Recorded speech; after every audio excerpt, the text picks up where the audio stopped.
Hey, what's up guys, Luke Profits. Today we're going to be talking about the 3 worst kinds of customers that you have to deal with when dropshipping. I've come up with methods of dealing with all of them, and if you want to see a whole video that sort of goes into detail on that, go ahead and click up here, just make it really simple for you. We're going to get into it in just a second here, but first, if you haven't joined the Facebook group linked below, be sure you go ahead and do that because it's full of hundreds of other dropshippers, super helpful. You can ask questions there and I'll personally respond to them. It's also a great place to brag about your sales and help out other people who are just getting started, so go ahead and join that, link in the description. The first kind of customer that sucks are the customers that ask way too many questions. There's nothing wrong with asking questions, but I'm talking about super nitpicky customers that will ask for these like really obvious things that are already shown on the item, or just get really nitpicky about certain things. Like it could be a listing for a kid's toy of some sort that's green, you know, photos of it and everything, and then the customer will message you and be like, what shade of green is this? When it's like, you know, it clearly says in the listing, you can see a photo of it, all that kind of stuff. It's a kid's toy, the shade isn't relevant, you can see all the photos, you have just as much information as I do, just look at the pictures, that's the color. It's not always related to color though. Sometimes they'll ask,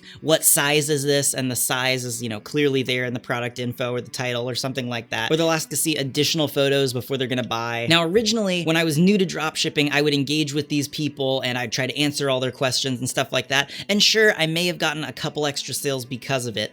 But what I noticed was that it was taking me time to respond to their messages. Most of the time, like 9 times out of 10, they wouldn't end up buying from me. And when they did, they would return at a much higher rate than the average customer. So getting these few sales was requiring a ton of extra work, and a lot of them would end up just returning the product anyway. The way I deal with these kind of customers now is when they send me a message asking something stupid, I just reply to it and say, we sell a whole lot of products, all the information that we have about the products is available in the items listing. That way they're getting a response, and it's just an easy copy-paste template that I can give to my VA to use whenever we get a question like this. Another option is to just ignore messages like this, because remember, if they haven't ordered from you, you don't owe them a response. It can be nice, but just remember it's not an obligation, it's something that you have to waste your time on. The second type of annoying customer are customers that complain about not receiving stuff that they did not order. Now I'm not talking about when we as drop shippers accidentally make mistakes, like for example, the title of an item says set of 2 and we accidentally only ship 1 or something like that. Of course, in that case, the buyer has a right to be upset because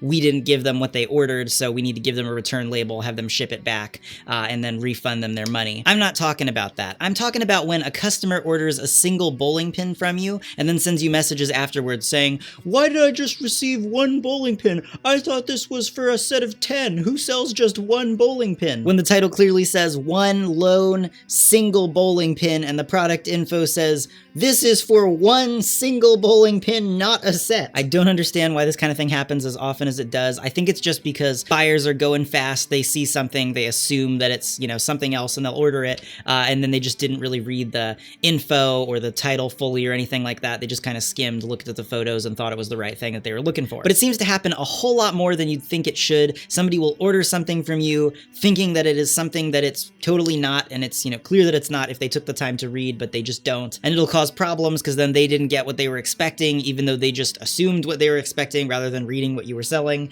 And yeah, anyway, that's type number 2. The third type of customer that sucks are the customers that you know are trying to scam you. They'll make a brand new account and then have their first purchase ever be something that is like over $1,000 or at least a couple $100, something like that. They can be some of the most frustrating buyers because they'll order a product that you have at a ridiculous markup that you never thought would sell, and you'll get all excited, and then they'll, you know, you'll ship it to them and then they'll just say, oh, I didn't authorize this transaction, and they'll try to dispute it. Sometimes it can end up working out in your favor, but in general, these customers are just really annoying to deal with. They're pulling some, you know, sketchy random stuff, and it's better to just avoid them if possible. Those are the main ones that I could think of, but are there any I left out? If there are, let me know down there. I'd love to see it, and I will pin the top comment that is hilarious and very accurate. Well guys, that's it for the video. If you're new to dropshipping on Amazon and you're trying to figure out how to get started, I've got a full free set of training videos down there, link in the description. Goes over everything you need to know to get started dropshipping on Amazon. And Amazon's great because compared to other platforms, it's actually super easy to get sales with very few listings because there's so many more buyers on Amazon and so many few sellers that you're competing with compared to other platforms like eBay. If you've got any questions about anything dropshipping related, feel free to hit me up on Facebook. I'll put a link down there, as well as a link to a group that I started that has hundreds of other dropshippers in it that you can join. I post new content on this channel every few days, so go ahead and subscribe and hit the notifications, and I'll be back with another video in a couple days.